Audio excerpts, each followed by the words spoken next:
अस्सलाम वालेकुम रहमतुल्लाहि व बरकातुहू। पेश बहादुरसलाम नबी करीम सल्लल्लाहु अलैहि वसल्लम की अक़दस तरीन ज़ात पर और आपकी आल पर। जी, अल्लाह ताला का नाम लेकर हम अपनी इस वीडियो का आगाज़ करते हैं। और आज का जो हमारा टॉपिक है, आज हमने जो कैलीग्राफ़ी सीखनी है वो सुलस कैलीग्राफ़ी से रिलेटेड है। और आज हम आइन लिखना सीखेंगे, आइन या गाइन। ठीक है, तो स्टार्ट करते हैं बिना वक्त ज़ाया किए। तो सुलस कैलीग्राफ़ी का जो सबसे मुश्किल वर्ड है वो यही है, तो इसकी आप लोगों को प्रैक्टिस ज़्यादा से ज़्यादा करनी पड़ेगी। ठीक है, तो हम स्टार्ट करते हैं। सबसे पहले आप लोगों ने एक लाइन के अंदर 3 डॉट्स लगा लेने हैं। जिस तरह ये 1 डॉट और 2 और देन 3। ठीक है जी, 3 डॉट्स लगा के इसकी स्टार्टिंग और एंडिंग पर आपने एक एक लाइन लगा लेनी है। ठीक है, तो इसका जो फर्स्ट स्ट्रोक होगा वो एक 80 एंगल से स्टार्ट होगा। और आप लोग गौर कीजिए, 80 एंगल पर कलम रख के हमने 1 डॉट की एक कर्व बनानी है। ठीक है, 1 डॉट तक एक कर्व बनानी है। देन इसको आपने आगे लेकर चलना है। ठीक है, फिर कलम आपने नीचे की तरफ से उठा लेनी है और ये एक ड्रॉप देना है। ठीक है, उसके बाद यहाँ से आपने इसको इसके साथ मैच कर देना है। अगर आप यहाँ से एक सीधी लाइन खींचें, यहाँ से बिल्कुल सीधी लाइन खींचें, तो यहाँ एक तकरीबन हाफ डॉट का फ़र्क है। ठीक है, उसके बाद आप इसकी फिलिंग कर लें। ये था हमारा फर्स्ट स्ट्रोक, आइन का फर्स्ट स्ट्रोक। अब हम इसके सेकंड स्ट्रोक की बात करते हैं। यहाँ से आपने एक मिड कनेक्शन बनाना है। ठीक है, मिड कनेक्शन क्या होता है इसकी तफसीलात मैं पीछे वीडियोस में काफ़ी दफ़ा दे चुका हूँ।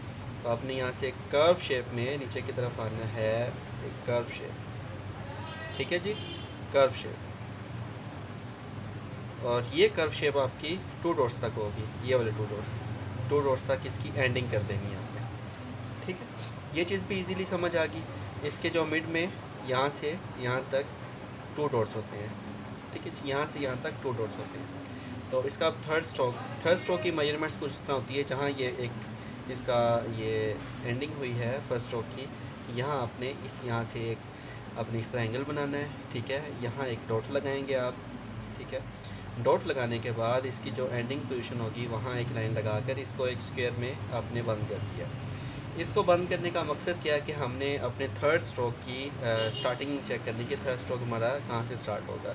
तो वो ये पॉइंट होगा, इस पॉइंट से हमने अब थर्ड स्ट्रोक स्टार्ट करना है। तो इस थर्ड स्ट्रोक की हम देखते हैं। अगेन आपने 80 के एंगल पे कलम रख के आपने बैकवर्ड मूव करना है। ठीक है जी, बैकवर्ड मूव करके आपने पीछे को आए।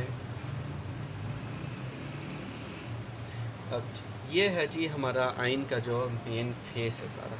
ठीक है, ये 3 डॉट्स, इसके मिड में 2 डॉट्स और इसकी मेजरमेंट्स स्क्वायर में इसको कंप्लीट करके आपने डॉट्स बनाना। अब सेकंड जो थिंग आपने एक याद रखनी है, यहाँ से हम एक स्ट्रेट लाइन खींचें। ठीक है, एक स्ट्रेट लाइन खींचें तो इस लाइन को इसके साथ टच करना चाहिए। हल्का सा फ़र्क हो तो कोई मसला नहीं है, लेकिन इस लाइन से बाहर नहीं जाना चाहिए। ठीक है, इस लाइन से बाहर बिल्कुल भी ना जाए ये वाला स्ट्रोक। ठीक है, तो आप यहाँ इसको क्लोज करने के बाद देन यहाँ एक नीचे की तरफ मूव करें। और अब ये वाला जो आगे स्ट्रोक सारा है ये हमने पहले जीम के अंदर लिखा है। ठीक है, यहाँ तक ये बिल्कुल स्ट्रेट हो जाता है। यहाँ तक, यहाँ से एक सीधी लाइन खींचे तो यहाँ तक एक स्ट्रेट लाइन होती है। इसके बाद का जो स्ट्रोक होता है, यहाँ हमने ये कलम उठा के, ठीक है, ये वाली एक शेप बनानी होती है जिस तरह हमने बिल्कुल सेम जीम के अंदर किया था। ये तकरीबन 1.5 to 2 डॉट्स होता है। ठीक है, 1.5 to 2 डॉट्स तक होता है। तो अब ये चीज़ आपको समझ आ गई। ये बिल्कुल इस तरह जिस तरह हमने ये जीम के अंदर बनाया था ना, ये बिल्कुल इस तरह ही है। अब आप अगर इसकी मेजरमेंट्स देखें तो ये आपके 6 डॉट्स तक आते हैं। ठीक है, 2 3 4, ये 5 और ये 6। ठीक है, ये आइन की हमारी ओवरऑल शेप थी। और यहाँ हमारा एक डॉट आएगा। अगर आप यहाँ से इसको स्ट्रेट खींच लें नीचे को और इस लाइन को भी यहाँ खींचे तो यहाँ भी हमारा एक डॉट आता है। ठीक है। और इस लाइन से पॉइंट ऑफ कनेक्शन तक हम एक लाइन खींचें, देन इस पॉइंट तक हम एक लाइन खींचें, तो यहाँ भी एक डॉट का स्पेस होता है और यहाँ भी एक डॉट का स्पेस होता है। ठीक है, आइन की जो ओवरऑल शेप है वो इस तरह है। ठीक है, अब ये मैंने अच्छे तरीके से आप लोगों के साथ एक्सप्लेन कर दिया। अब हम एक छोटे साइज़ में आइन लिख के देखते हैं।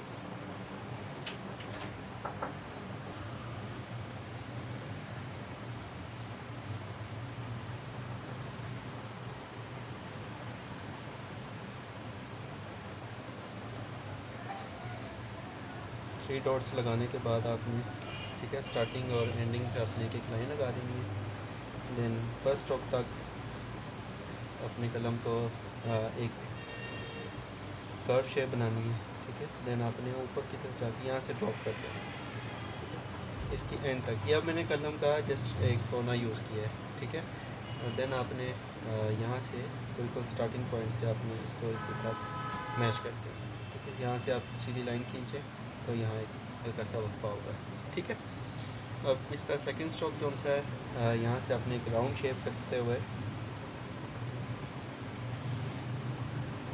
तरफ आना है और यहाँ से ये कहाँ तक, 2 डॉट्स तक, और इस 2 डॉट्स की यहाँ तक इसकी कमाइश होती है। ठीक है, इसका जो स्ट्रोक नेक्स्ट वाला फाइंड करना है, थर्ड स्ट्रोक, उसके लिए आपको इसका इसके डॉट लगाने के बाद, ठीक है, अभी जहाँ मैंने ये अच्छे से एक्सप्लेन किया, यहाँ से आपने ये डॉट लगा के यहाँ से 80 पर कलम रख के आपने इस तरह। ठीक है, देन ये आगे वाले स्ट्रोक बिल्कुल जीन के जैसा।